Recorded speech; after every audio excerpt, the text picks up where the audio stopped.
Yan, good morning sa inyo. Tayo ay merong sagisi. Ating sabawan ngayon. Siya pala sa sabawan.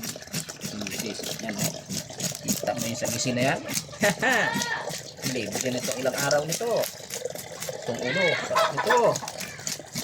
Diba? Yan.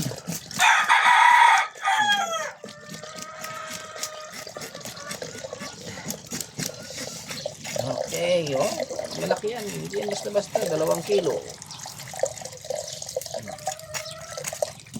Ayan.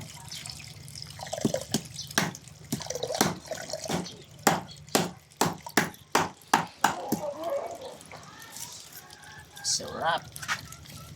Aray ko. Tinik na.